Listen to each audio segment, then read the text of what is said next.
What's up, guys? Welcome back to Libertalia Game Supply. This week we're going to take a look at my going second wind-up deck profile. So the goal is to let them go first, let them make their board, pass the turn to me. I'm going to use whatever I have in hand to hopefully clear any threats off of that board, then make my own big board and hopefully attack for game. This deck is pretty capable of creating OTK boards. Even if it doesn't, it does a pretty good job of dismantling boards as long as you can get some of your bigger powerful cards off and then have enough of the right monsters in hand to really make combos happen. It is a fragile deck because of that. I mean, the windups are really old archetypes, so they're not the best, but if you draw the right ones, they're pretty nuts. So first off, we got triple windup shark. This thing can special summon itself from the hand when a windup is normal or special summoned to your side of the field. So this in your hand plus any other windup is automatically a link 2. And then ideally that other windup is your magician so that you can go into your bigger link plays from there. It also has the effect to be able to increase or decrease its level by 1. That's pretty irrelevant, and honestly at level 4 is when it's going to be its most useful in terms of its level because you can overlay for Bahamut Shark. Otherwise level doesn't matter. We got our 3 windup magicians. This thing can be triggered by sharks, so Windup Magician has the effect that if a windup monster activates its effect, it can special summon a level 4 lower windup monster from your deck in defense position. So if you open Magician and Shark, you would normal summon your Magician, special summon the Shark off of its effect. Shark's effect activating triggers the Magician. Magician would special summon Rat. Now you have 3 monsters on field. Rat specifically would be the one you want to summon because you can link away the other 2 to put the windup link, Zen Maintenance on board. Zen Maintenance then would replace that rat with a rat in attack position, and you can continue your link plays from there.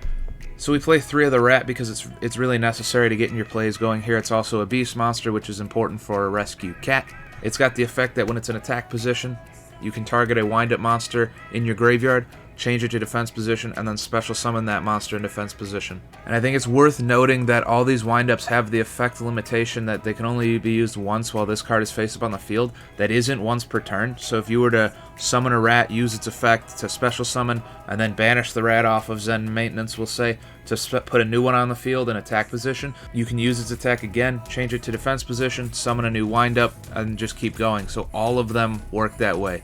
Wind-up Kitten for 1 copy. This thing is just like annoying removal. It's also a level 2, which gives you access to the sprite link. But what it does is you can target a monster your opponent controls and just bounce it back to the hand. And you can do that multiple times. If you were able to summon it, link it away, and then summon it back. With the sprite elf in 1 turn, you can just bounce 2 monsters. So very, very good card. And it's getting a reprint sometime next year, so it's going to be a lot cheaper. Right now it's like 30-40 bucks. So don't buy one now, buy one later. We got 3 Rescue Cat. This thing is really, really good in terms of like getting your play started. It's just such a good card. You're going to normal summon it, tribute it to special summon 2 level 3 or lower beasts. That's all 4 of these. I typically go for a rat and a kitten because then even if you can't use the kitten because the effects are negated off of the Rescue Cat, it'll go to the graveyard quickly. You can put it back on the field very easily, and then you have access to it out of your graveyard over and over and over again. So it's just good setup, and it just gives you access to a lot of your lower link monsters to get your play started. We've got triple World Legacy World Crown, so this thing can special summon itself to a zone a link monster points to in defense position. 2000 attack, 2000 defense. It's a level 6, so that kind of sucks. 7 would be good for our Blackluster Soldier link. Even still, it's a body, and it's a body with a lot of different uses. So it's a World Legacy card, which gives you access to your Link 2 World Legacy monster in this extra deck, which then gives you access to a searchable Monster Reborn, essentially, which is great. It's an extra body on board for link summoning. Also, when a monster in the field that was special summoned from the extra deck activates its effect, as a quick effect, you contribute this card, negate the activation, and if you do, destroy it. So it even acts as a little bit of removal if you end up having to end a board with this being on the field, or you could even purposely end a board with this being on the field and not linking it away because it acts as like a summonable negate. Then we got 3 copies of Alpha the Master of Beasts. So this thing's really cool for a lot of reasons. One, it special summons itself from the hand as long as the attack of your opponent's monsters are higher than the attack of your monsters. We're going second, so if we open that Alpha and they summoned any monsters, you automatically have Alpha live. So it's a body on board that you can link with. It's a level 8, which means it can provide the Blackluster Soldier link its extra effects. And it has the ability to, once it's special summoned, bounce any number of Beast, Beast Warrior, or Wing Beasts back to your hand that you control, and then bounce that same number of cards your opponent controls back to their hands. So automatically it counts as 1 for itself, it bounces itself back, bounce something else back. It can also special summon itself again, so if you draw multiples of these, I mean, it'd be pretty hard to use multiple unless your opponent made a massive board.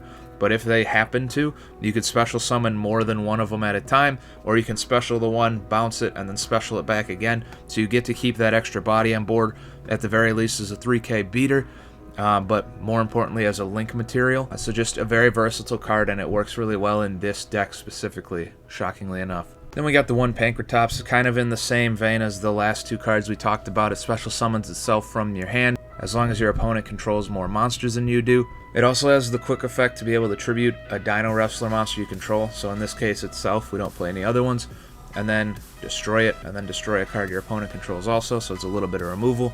And it's also level 7, so also works towards that Blackluster Soldier Link monster getting its extra effects. Then we got the one-tune Cyber Dragon. This is probably looking like a really strange choice. The reason I decided to put this in here is I wanted the 3-tune table of contents because they're deck thinners, and it's 3 spell cards that are in your graveyard now that make Selene live to be able to go into that access code. And Tune Cyber Dragon also works as an extra body on board, so if you get the turn past you and you open a tune table, you just tune table, tune table, tune table, Cyber Dragon, special summon your Cyber Dragon, you got a body on board and thinned your deck by 3 cards.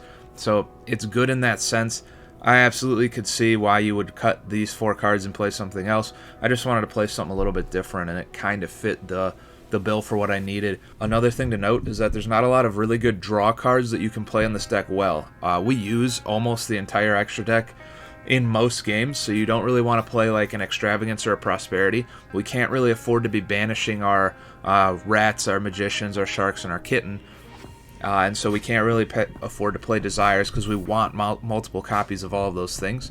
And then outside of that, there just aren't that many really good generic draw cards. So I figured instead of playing draw cards that are just less optimal because of the nature of the deck, I would try something different. It's like negative drawing, essentially. So you're like removing a card from the card pool. Obviously, that's what deck thinning is. But in a sense, it works as like a draw 3 for your next turn, more or less. Like your deck is now easier to pull from.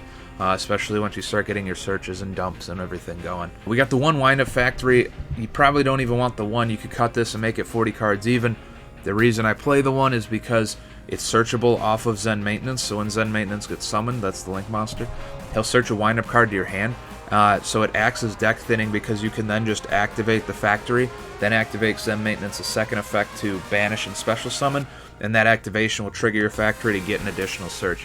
So rather than just getting the one search directly for a shark, let's say, you can search the Factory, drop your deck count by 1, and then search the shark off the Factory, drop your deck count by another 1.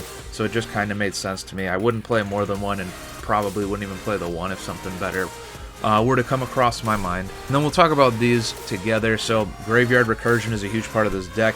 I was also playing around with this thing down here, the Zen Malfunction, which is a similar card, but it only targets wind-up monsters, which is why it got taken out. Essentially, we want to be able to summon a bunch of monsters and then bring all of our little ones back from the graveyard over and over again to just keep summoning a bunch of monsters. These things do that. This is a Monster Reborn that just requires you to put it in a zone that a Link monster targets, but otherwise it works exactly the same. The only problem is it's once per turn. 3 is just still so good because it's 3 copies of Monster Reborn essentially in this deck. And it's searchable off of the World Legacy Link monster, so just the best option as far as Graveyard Recursion goes in a Link-based deck. We got Triple Dark Ruler no more. It's a go second deck. We're going to have to shut down some big effects sometimes. It's important. Then we got the one Feather Duster just to clear out some back row. We talked about the Tune Table of Contents already. Then we got 2 copies of Link into the Vrains, so it's just another extender card essentially. Activate the card, you get to special summon a monster from your hand, and then you have to immediately Link summon with it. So it's mostly going to be used to get stuff out of your hand that like you've already normal summoned, you want another body on board, all the stuff in your hand can't summon itself at that moment or can't be normal summoned because you already used that. Link into the Vrains, put that body on board, press that ceiling a little bit higher. Also, while it's in the graveyard, if a Link monster you control gets destroyed, you can banish the Link into the Vrains, target a card in your graveyard with the same type as the Link monster that got destroyed, and add it back to your hand. Most of the time it's just putting my Link monsters back in my extra deck. For a while I was playing around with 3 of them. It just didn't seem useful enough necessarily to have 3 when it is in your hand and you can kind of hold it. Or hopefully not have multiples of it, but you have 1 with a handful of monsters. It's really, really good. If you have 2 in your hand, it kind of sucks. It's once per turn. You're ideally not going into a turn 2. If you are, I'd much rather have other things in my hand than an extra copy of this. So 2 felt good, so you still get to see it regularly. Didn't really want 3. Triple copies of Triple Tactics Talents. This is kind of mostly just your draw power, but it can also act as that Change of Heart, which you would then just link away. I was playing just Change of Heart. It's still sitting down here in this deck, and then I needed some more access to cards that can draw, as we just talked about previously. So having access to that extra draw power or some of these other really good effects just kind of made sense in this deck. And then 3 Evenly Matched, the best going second card they've ever made. Skip your battle phase for your second turn, banish their whole board except 1 card, and then you just pretty much get free play. So as long as you open to good combo pieces in your hand plus Evenly, you're probably winning that game, because you can make some nasty boards with this thing, clearing out their board first. That'll wrap up our main deck. So we'll talk about the extra deck here. We got the 1 Bahamut Shark. It can be made with 2 sharks, wind-up sharks. We got Double Toad. I would probably cut it to 1. I don't know that it's necessary to have 2. In my mind, 2 made sense like it does in everyone else's. You can use Bahamut's effect twice, but honestly, I think you would probably be better off with making the Bahamut, summoning the Toad as like a back row if you had to pass turn, and then linking the shark away as a body for something else. So probably cut it to 1 and put a different link monster in here instead. 1 IP Masquerena. This thing is crazy in this deck. 2 non-link monsters. During your opponent's main phase, you can link someone with the stuff that's on your field. That's really relevant with the Sprite Elf, which we'll talk about when we get to that card. But it's really easy to go Sprite Elf, IP, pass turn, link up into your access code, which then becomes 4300, and it gets all the protection from IP, meaning that it can't be destroyed by opponent's card effects. So it just prevents a lot of board wipes. So really good card, definitely super useful in a link climb deck. The 1 Zen Maintenance, this thing, I kind of already talked about it earlier. It's 2 wind-up monsters. When it gets summoned, you can search a wind-up monster from your hand, add it to your deck, so that's why we got the factory. And then its second effect is why we're playing it. It can banish a wind-up monster you control face down, and then special summon that same card to your field. So you would banish your rat, ideally, to special summon a new rat in attack mode, activate its effect, and summon. But I suppose you could, depending on what situation you're in, you could summon any of them in that way, other than Kitten. You can summon any of the other 3 in that way if you wanted access to their effects specifically for whatever reason. So add 2, it's just a really nice card in this deck. It fits really well. Then we got the 1 Lib, the World Key Blade Master. So this thing is pretty interesting. So it can't be summoned unless there's a World Legacy card in your graveyard. So either you've used the World Crown, or you've had to use a World Legacy Succession already. So then you can link summon this card. It's generic link 2 at that point. But during your main phase, you can set a World Legacy spell or trap directly from your deck to your field, but it can't be activated this turn. So you can set a World Legacy Succession to your back row that you can use on the following turn, which can be pretty good. If you're planning on playing more than 1 turn, you can't quite get the OTK. Summoning this thing with its 2000 body is not terrible. And then searching a Monster Reborn, essentially, is just really powerful in this kind of a deck. Also, if it gets used as link material, which is very common because it's a link 2, and we're trying to climb up into this far end of, I'm pointing the wrong way, far end of our extra deck here, it spins a card back to the deck, any card on the field. So it could be your card if you wanted, but more likely you're going to spin something away that is giving you trouble on your opponent's field. Sprite Elf, this thing is an MVP in this deck for sure. So 2 monsters, including a level, rank, or link 2 monster. We summon link 2 monsters every turn very easily. And it has the quick effect to, during the main phase, be able to target a level 2 monster in your graveyard, or if your opponent controls a monster, a link 2 monster, and special summon it back to your field once per turn. So it can't be used as link material the turn it's summoned, and that's what makes it really good with IP. You would summon your 2 monsters, make your IP Masquerena, get a 3rd body on board, link both of them away for Elf, use Elf's effect to put Masquerena back on board, and pass turn, and then you would link summon your access code, or I guess something else if you wanted, using those 2, and then it's protected by that Masquerena. So this thing's super good. It also can special summon Wind Up Kitten back out of your graveyard.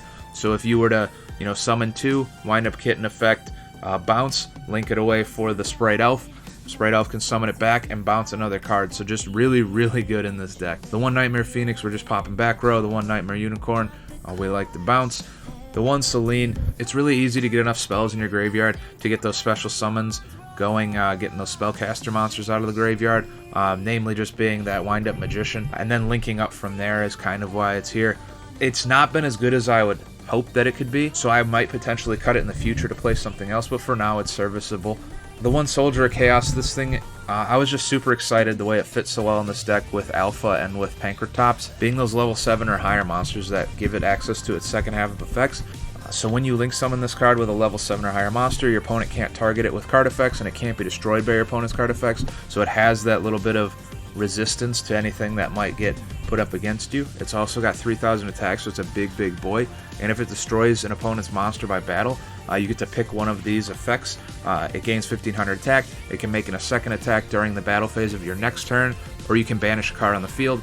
Most likely you're just going to be banishing stuff on the field, so it will attack over a card, then banish something else, hopefully clearing the way for an OTK. We got the one Saryuja. This thing is probably getting cut. I didn't like it at all. It doesn't have a big enough attack, in my opinion, for what it costs you to really get the full use out of it, so not a fan. The one access code, it's like the main Link monster these days, and it's because it's a beast. I love it. I've played it in almost every deck that I've built in the last few months, and so I'll continue to do so because I really like the card. Alright, then we got the one Underworld Goddess of the Closed World, Link 5, that can use one of your opponent's monsters as material, so it acts as a little bit of removal.